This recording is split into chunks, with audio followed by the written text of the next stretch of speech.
Hey, what's up guys? JB here. Now you've probably already seen the news this week that we're slated to get a rerun of these summer units. Now along with that is going to be coming a new summer unit, and that is Summer Jaden, and I will have a video out on him as soon as there is information available. But this video today is going to be all about the legacy summer units. Now in somewhat of a surprise here for Global, we're not only going to be getting their Mastery 2 updates, but we're also going to be getting the job revisions that they've been doing on the Japanese side just recently. And I will say that those upgrades do make these units much more viable than they are today. Now, I know many of you out there may have one or two of these units, maybe even some of you have all of them, but today's video is really going to focus on if these units are worth pulling, in the current state of War of the Visions if you don't have them currently, and have those upgrades that they're getting really put them in contention for roster spots on your various teams, or maybe even for something like guild grades. Now, I'm kind of doing something a little different here with the format today. I'm going to do just a quick look and overview on each unit. We'll then go into key upgrades for what each unit is getting as part of their upgrades,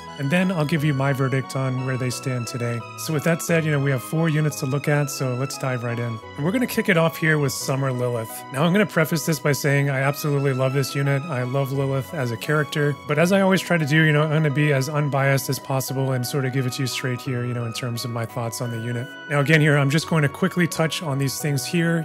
All 4 of these units that we're going to be looking at today have been with us in the game for some time now. So let's look first at the Mastery 2 upgrade for Lilyth, and the new items here will be in bold. So first of all, she is getting modernized with that standard elemental party buff of 10% HP and 15 earth attack. Now she did already have the barrage upgrade within her original mastery, which did make that skill a 100% hit skill, and then she did have 10% agility along with that. Now on top of that, with the Mastery 2 revision, she is getting another 10 defense, 20% HP, plus 1 range to all of her missile attacks, and then a 25% increased chance to immobilize. Now I do actually really like this mastery for Lilyth.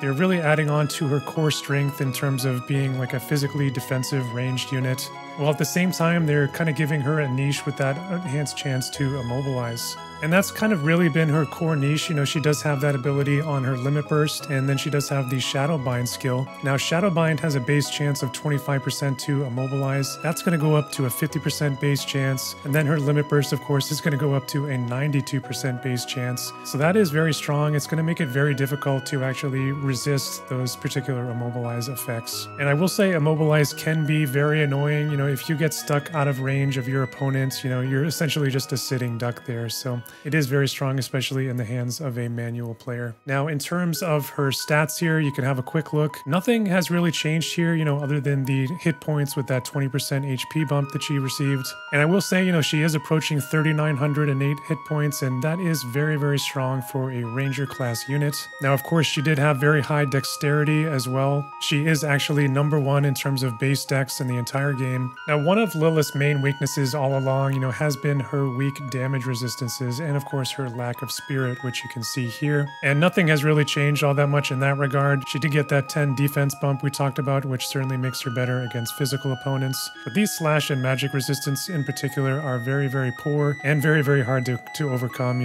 with the penetrations that are out there for modern units. So despite those weaker resistances, I will say that, that Lilyth is a unit you're going to be playing at range and, trying to avoid damage as much as possible if you can. Okay, so let's move in and look at the skill upgrades here next. And as we already talked about a little bit there, she did already have an upgrade there from her mastery, which makes this a 100% guaranteed hit skill. This one is just getting a very small upgrade here. The AP is going from a 45 cost down to a 40 cost. So still a very expensive skill on this one, but any reduction there is definitely nice to have. All right, so next one up here is Shadow Bind, and this one is sort of a low AP, low damage skill. And the upgrade to this one is going to completely nullify counters before it hits. I do actually like this upgrade. It's going to be very nice for finishing off those pesky reflex units out there and making sure that they actually die when you hit them with this. And this is definitely one of the more modern utility aspects that we have come to expect on more modern damage dealers, so I do like it in that respect as well. Now, Mega Charge is the next Ranger skill that was upgraded. Now, Lilyth actually already has an EX version of this skill in her Drain Charge ability. Now, the base version of this skill for other ranges out there is going to get an upgrade to reduce its casting time. However, in Lilyth's case, it is actually already an instant cast as part of her EX upgrade. Now this skill I think is going to be quite insane now for Lilyth because it actually is getting a pre-damage in peril of 25 single target resistance. And this is definitely going to be her hardest hitting skill. You know, it does come in with that large 220% modifier. And that Imperil is definitely much sought after, you know, when it comes to guild raids, making her very well suited in that environment as well. Now, Supercharge is the next one up here. I've never really liked this skill and I don't much like it now, you know, even with the revision. It is getting a better activation time, you know, going from 240 up to 320. I just don't think that you're going to be using this one all that often. It comes on her main job sub, and I think in most cases you're really going to be running her on Dual Gunner or in Paladin. Lilyth is getting one final upgrade here, and that is on her Job 25 ability, Armor Break Arrow. And the upgrade here is providing an all-new mechanic for War of the Visions, and something that we actually weren't expecting to see for another 6 to 8 weeks with Ramza in Final Fantasy Tactics. And this one is going to give her the ability to decrease the defense penetration of her enemies by 30. And I will say that this kind of utility on Lilyth is huge for being able to do what she wants to do, which is mitigate physical damage with her high raw defense. Now, as we know, in the current state of the game, the defense penetration values out there are extremely high, so being able to reduce those by 30 is quite substantial and will cut into the damage of those physical damage dealers quite a bit. I think this skill does provide very nice support for an Earth roster that just is full of physical bruisers that try to run high defense and mitigate damage that way. So not only is this making Lilyth more survivable, but I think it really is helping out the Earth roster as well. So this one I do think is Lilyth's best upgrade that she's getting here. Honestly, if she didn't get this upgrade, I think I would be feeling a bit differently about this unit, but I do really like this one quite a bit, especially considering her role and her niche in the game. Now, in terms of her role, she still very much projects as a anti-physical range unit, and nothing has really changed much in that regard other than she's just going to be that much better at doing it. I think that combination that she has now of being able to immobilize her foes, in addition to decreasing their defense penetration, finally fulfills that promise of what she was initially meant to do, was sort of being this range, anti-physical unit. I think that her damage is going to be in a better place now as well. Remember that she does have a missile imperil on her limit burst, and in addition to that, she does have that unit resist and defense break now on top of it. So I think once those things are online, she's going to be doing very nice damage there as well. Now, as we've come to expect from her, she is definitely still going to struggle mightily against magical units. She doesn't have any spirit, and she's really lacking when it comes to magic resistance. And she will struggle mightily against heavy slash damage dealers as well if she's not able to get that defense penetration debuff online. This unit is still very AP hungry as well. Her skills are very expensive, even with the barrage decrease, and I think that she will require bells in most situations. I do like this unit for manual PvP and guild raids in particular. I do think that she will be viable in auto PvP as well, especially if Earth were to get another missile user down the line to pair her up with, and that's just going to make her missile imperil there that much more powerful. But certainly she does have that niche that we talked about in terms of being anti-physical, so she should be strong in that arena. Alright, moving on to our next unit, and this is Summer Kitone. And for her Mastery 2, again, she was one of the original Summer units. She hasn't had the Elemental Mastery, so she is getting that now with the 10% HP and 15 fire attack. Now, on top of that, I do really like the sort of targeted upgrades that Gumi has given her in her Mastery 2. She did already have 10 single target resists on her initial Mastery. She is now getting 15 area resist to pair along with that. She is getting a Limit Burst upgrade, which will add a 25 Spirit Break onto that attack, and definitely is going to increase the damage on there substantially. And then lastly, she is getting 20% reduced activation time on her spells. So I do think, when it comes to mastery upgrades, this one is a very solid one in my view, and I think it enhances her in the right areas to make her more usable and viable. Now, looking at her stats, nothing much to say here, not much has changed. She's always been very average statistically. And when I say that, that is not necessarily a bad thing. It just means that there's no real gaping holes there in her stats, other than maybe the magic value there being a touch low. She's just not excelling, hugely in any one of these areas. Now, moving on to the defensive stats here for Kitone, and she was very much designed as being an anti-slash and anti-magic unit, as you can see in the resists here. Her other resists here aren't all that great. It is a little deceiving though, she does have that 10 single target resistance and the area resistance that we just mentioned, so it definitely does enhance her survivability overall, and that 13 spirit isn't too shabby either. Alright guys, moving into Summer Kitone's upgrades, and the first upgrade is going to be to her Unavailable Pain skill, and this one is going from a 3-tick activation down to an instant cast, which is great. You know, with the agility values that are achievable in the game nowadays with trust stones and secondary vision cards, casting time just hasn't really aged all that well in the game whatsoever. So anytime you're able to reduce that or eliminate it altogether, that is a big win. So I do like that one quite a bit. Her next upgrade is a party buff, and this is her Heart-like Needle skill. And this one actually already had an EX upgrade for Kitone, and it gave that 25 slash resist to the party, which I did really like. This one is now going to give a 40% magic attack up on it as well. And you know, as we were just talking about, Kitone's innate magic value isn't the greatest, and her damage did definitely suffer a little bit because of that. So this magic steroid will definitely help get her up to a more respectable value, you know, in terms of her damage output. Moving on to the next enhancement here, and her self-magic barrier anti-magic wall is also getting upgraded. I do really like this one. You know, it's getting 20 area resist added on top of it. And this is going to put her at 35 area resistance before we get into gearing or vision cards. So I think this is just a huge buff here, you know, in terms of survivability. Not only is she getting that 50% magic barrier, but she is getting that huge area resist buff on top of it. So this is just a huge buff, you know, in terms of her overall survivability, and especially when we're talking magic focused teams. All right, next one up here is her Bursting Light ability. And this is actually a spell that we haven't really seen come out all that often and shine too much. It's always had that nice, huge modifier on it, but coming along with that has been that super long cast time with the 200 activation speed. Now, I think we're actually going to be seeing this one quite a bit more often now, and that is actually for two reasons.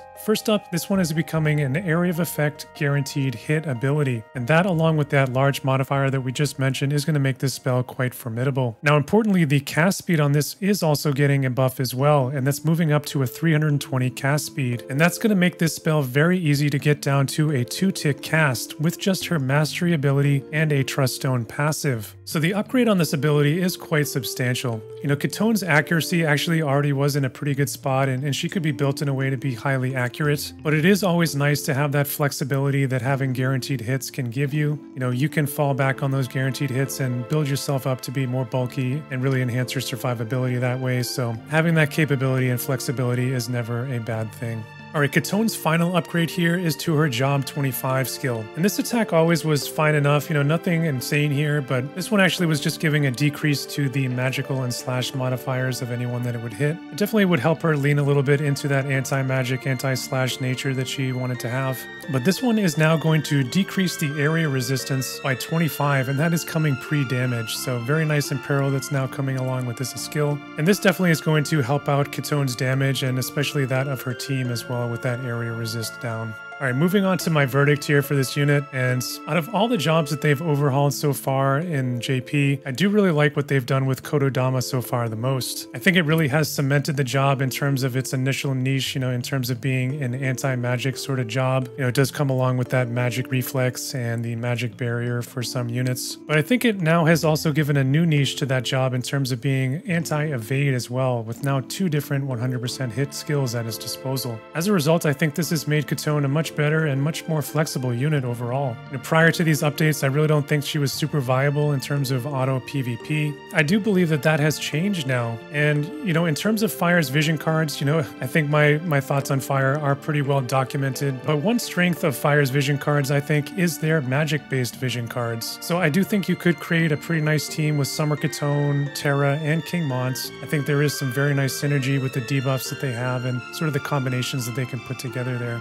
I don't think it is a top tier team by any means, but I do think that it is much stronger now than what it was yesterday, and I can definitely see it as a viable team. Now, in terms of manual PvP, all along, you know, Summer Kitone has been a very strong pick, you know, in that arena. She has very high mobility with access to 4 base movement and poison mist, but it's really been her limit burst and that area of effect sleep effect that it brings that is the star of the show when it comes to Summer Kitone. Remember that when you are asleep, you're susceptible to an increase of 50% damage to any follow-up attacks. You're also not able to evade when you're under this sleep effect as well, so it is a very strong limit burst. Now, on the other hand, this unit does retain most of the same weaknesses that she did have before. When it comes to physical damage, other than slash attacks, you know, she isn't in the greatest of spots, and she is really lacking, you know, when it comes to damage type penetrations for her magic damage. Aside from those issues, though, I do think that this is a pretty nice unit now. Fire is certainly waiting for some other upgrades, and I'm sure we'll be seeing those pretty soon, but I do think that Summer Kitone helps to inch them towards a better spot and better viability in the meta overall, especially with all of the magic damage that we've been seeing in the current meta. All right, we're to the halfway point and we're looking at Summer Elsirelle now. Nothing really crazy coming in here for Elsie's mastery, but just sort of solid all around. The magic up that she was getting is going to go from a 15 to a 30% value, and that definitely puts her already good magic value at an even higher 581, which is very, very strong. Now, in addition to that, she is getting 10 defense, and that's going to bring her up to a 24 base total. And then lastly, she is getting a 10% agility bump, which I think is the best part of the upgrade she's getting here. And that's going to bring her total up to 67 agility, which I think she really needed considering she didn't have access to any agility-based passive, and in some builds she could be very slow as a result. Now, no other real changes here, when it comes to Elsirelle in terms of her stats or her damage resists. From a defensive standpoint, she is still very weighted towards anti-missile, anti-pierce. Magic damage, though, has always been her Achilles heel with that lack of spirit and lack of magic resistance. And that's definitely going to continue to be the case, from here on forward. All right, moving into the meat and potatoes of Elsirelle's upgrades, and the Law of Preservation is going to be the first one. And this one is going to add a 3-turn immunity to elemental imperils. I do like this enhancement. I think that gives this skill kind of a niche use, break it out for certain matchups. The skill, I think today was definitely showing its age. It really was only giving that defense and then the immunity to defense breaks. I think considering some of the other buffs that Elsie has that she wants to put online, this one is maybe more of a niche use, and like I said, maybe for certain matchups, but when it does apply, I think that it is going to be very nice for her. Title Calling is a party buff for her, and the evocation buff is going to go from a 60% up to 100%. So this one is just going to help you get your Esper summons online just a little bit quicker. More importantly, though, the single target resistance buff on this is going from 15 up to 25. Now, this one wouldn't stack with Celis's own unit resist buff that she brings in her kit, but it definitely could be useful for other units out there, or maybe if you were running another tank alongside Elsirelle. The next one up here is going to be her Devitalizing Glint, and this one is getting upgraded as well. Nothing crazy on this one, but this is going to give her access to a magic barrier break, just sort of increasing her capability and sort of modern damage utility that she brings. And I think this is something that we just sort of take for granted on most modern damage dealers, so definitely nice for her to have in her toolkit here as well. Now, her Law of Geoabsorption is also getting upgraded. Pretty small buff on this one, just going from a 2 range height up to a 3 range height. I do think that this is actually a very nice spell already. I do think it's one of her highlight skills, since she does have an EX version of this, which reduces counters on top of the already nice effects. That added range height that it's getting here, I think just is going to make this skill even more usable, and I think is definitely a nice quality of life upgrade for it. All right, Elsie's last upgrade here is her Job 25 ability, and that is the Law of Safeguarding. This one again is just going to be kind of more of a minor change, and today this one is providing a 30% physical barrier. That is getting up to a 50% physical barrier. Now, this skill is a huge part of Elsirelle's survivability, giving her that layered mitigation, and it just is making that skill even better, so no complaints on this one whatsoever. So I will say, nothing crazy here in terms of these scholar upgrades for Elsirelle. I think this unit was already in a pretty good spot, and was a unit that I was seeing used out there on water teams from time to time. Her job already was a 2nd generation job that we saw debut with Lowell, so I really don't think that it was in all that bad of a spot to begin with. Remember too that Elsirelle does have access to the Kododama sub job that we were just talking about with Kitone. Now, it is questionable, how much you would actually use that job, because you would have to give up Paladin and Immortal Spirit in order to get it. But as we were just sort of talking about in the last section, there is some very nice upgrades in there that Elsirelle would be able to leverage. And Elsie does tend to struggle a bit with evade units after she's used up her limit burst. So that Kododama sub could certainly help her out substantially in that area. So I think overall, Elsie is definitely coming much better at her niche, which is being an anti-physical magic unit. And most physical damage dealers out there are weak when it comes to magic damage, so I think it positions her very nicely in that respect. She's certainly never been a meta tier unit, and she's not going to be one now, but I think that she'll be a very solid choice for her particular role and niche, and I do see that being the case, for some time to come. All right, last but not least, we have Summer Kilphe. And looking quickly here at her mastery upgrade, and this on the one hand, is underwhelming, but at the same time is also quite good. Not quite sure how to square that off, but I think it's just because this is a pure statistical upgrade. And what she's getting here is a 10 spirit and 10% attack, so that's getting her totals there up to 20 spirit and 15% attack respectively. Now, Kilphe here is also getting a ton of luck. She's getting a 20% luck bonus. Now, luck is probably the most broken statistic in the game, in terms of enhancing your accuracy and your evasion, so I don't think anyone is really complaining about this upgrade. Now moving into the stats and taking a quick look here, as you can see on the stats graph, Kilphe is a monster, when it comes to her raw statistics. Her attack in particular can get quite crazy. She does have access to a 60% attack passive that really brings that high base value up into the stratosphere. But pretty nice and solid values here across the board when it comes to pretty much everything here. You can see that innate luck she has is quite nice as well from the boost that she's getting in her mastery. And that does actually have her sitting within the top 10 today, when it comes to luck in global. And it will enable her actually to become a pretty competent evade unit.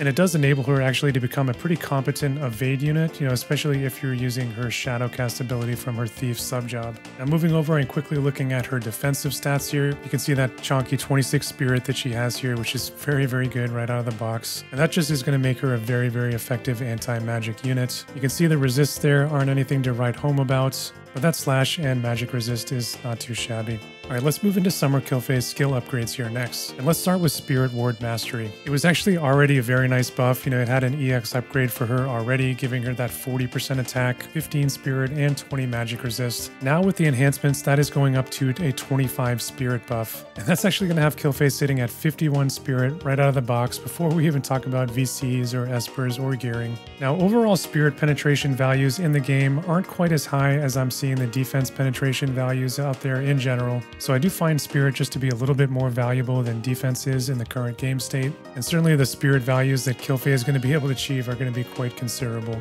The next upgrade that she's getting is to her Frostwind Axe. And this is actually another one of the EX skill upgrades that she has. But this one is going to get another enhancement, and on top of that frostbite and regen effects that it's bringing today, this one will be adding a debuff to the healing power of anyone that it hits, and it's going to reduce that by 40. Healing is just all over the game right now, so this is just a really nice utility to bring to the party, and definitely will help dull the impact a bit of the Veluses and Resniks of the world. I do find this skill really just quite strong in general, since that regen really ties nicely into the bruiser aspects that Kilphe has, but that frostbite ability is also getting enhanced with a new patch, and the AP reduction is now going to happen before the unit is able to act, so I think it does make that quite a bit more powerful and definitely a lot more annoying. But the real key on this skill is that it just costs 18 AP for Kilphe, and I really think it just makes it one of the more cost-efficient skills out there, especially when you consider all the utility that it's packing in. The Twisting Shieldbreaker skill is getting an upgrade as well, and that is now going to be coming with a Courage Dispel on top of the Physical Barrier Break, and both of those effects are coming pre-damage. This is an area of effect skill as well, so it is very nice, if you're able to line up a couple of units in there and take that courage off of both of them. I will say that this skill is very, very limited in its range at just a one tile reach, but we are seeing more and more courage units out there, so this is a very nice utility to be able to bring to the team. All right, next one up is going to be Kilphe's Job 25 ability, and that is her Black Panther Punish skill. And the HP absorb on this one is going from the 40% it is today up to a 70% of the damage done. And I do really like this one for Kilphe.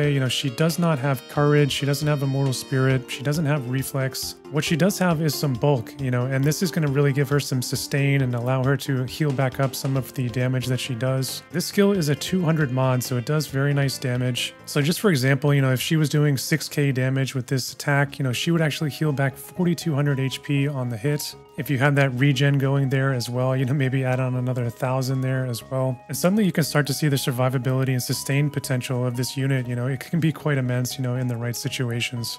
Now, one upgrade that I don't have listed here is the Call of the Wild skill, which is another buff that the Strider class has access to. That is actually the accuracy and slash res penetration buff that it has. And that's actually just getting one additional use, so it's going from 2 uses up to 3. So nothing crazy on that one, just sort of a small quality of life upgrade.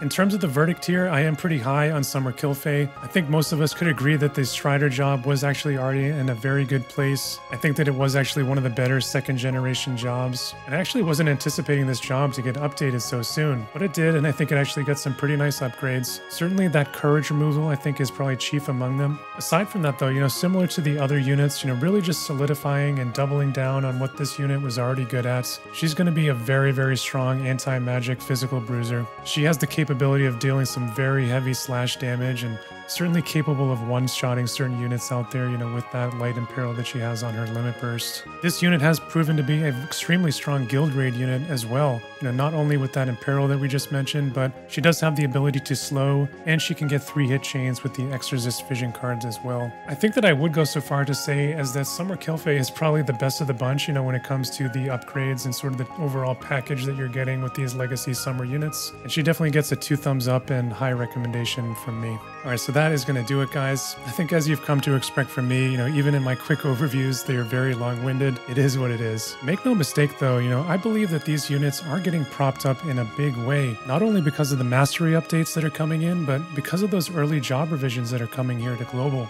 Now, how the dust settles there is kind of up in the air. You know, that's all going to be relative to how future jobs down the line are upgraded and how they sort of compare to these ones that we looked at here today. Of course, all of these really seem strong in a silo when you're looking at them, but once we've seen how all the other jobs are treated, you know, it could change that picture there just a bit. So I think in that respect, you know, it is important to temper our expectations there of these units just a tad. I will end it here, you know, with this infographic, which is just sort of a way to wrap up my thoughts on these units and just see where they stand and summarize, you know, what we were just talking about. What are you guys thinking out there, though, with these summer units? Are you eyeing the new hotness, which is the Wind Summer Jaden? Or are you planning on picking one of these up to add to your collection? Definitely let me know in the comments down below. If you enjoyed this video, you know, hit that like button. It really helps me out with the YouTube algorithm. And if you like what I'm doing here on the channel, hit that subscribe button if you want to see more. And that's really all I have to say for today. So as always, stay safe out there, and I'll see you guys in the next one.